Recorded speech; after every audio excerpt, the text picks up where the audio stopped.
ఇక సంక్రాంతి పండుగ వచ్చిందంటే చిన్న చిన్న పొచ్చగాళ్ళ కాడ నుంచి పెద్ద పెద్దల వరకు అయితే ఆ పతంగ్ పతంగ్ పతంగ్ ఆ పతంగ్ పతంగ్ పతంగ్ అనుకుంటా పతంగులు అయితే ఎగరేస్తారు. ఇక ఒక్కొక్కరైతే మంచిగా కాటు కూడా చేస్తారు. ఇక అట్లాంటప్పుడైతే కొంచెం జాగ్రత్తగా ఉండాలి నువ్వు. ఎందుకంటే చైనా మాంజా ఎరికే కదా, చైనా మాంజా పాడుగాను దాన్ని బ్యాన్ చేసినా కూడా కొంతమంది అయితే చైనా మాంజాను ఉపయోగించుకుంటా పతంగులు ఎగరేస్తున్నారు. మరి పతంగులు ఎగరేస్తే మంచిదేనులా, కాకపోతే పతంగు ఎగరేసేటప్పుడు అయితే కొంచెం జాగ్రత్తలు తీసుకోవాలి. ఎందుకంటే రోడ్ల మీద పోతుంటే బైకులే కానీ సైకిళ్ళ మీద పోయేటటువంటి పిల్లలే కానీ వాళ్ళకైతే ఆ చైనా మాంజాన్ అయితే ఇట్లా తగులుతున్నదట.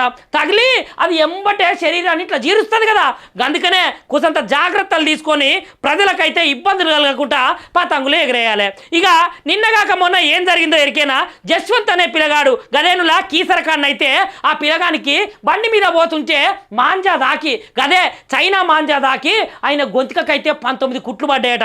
మరి జాగ్రత్తగా పోయేటప్పుడు మనం జాగ్రత్తగా ఉండాలి, పతంగులు ఎగరేసేటోళ్ళు అయితే వాళ్ళు కూడా జాగ్రత్తగా ఎగిరేయాలి. మరి కైట్ల పండుగ వచ్చిందంటే అందరూ ఏకదమ్న మంచిగా మాంజాలు గుంజుకుంటుంటారు కదా, జనాలకైతే ఇబ్బంది కలగకుండా గుంజితే మంచిదని అయితే నేనైతే చెప్తున్నాను.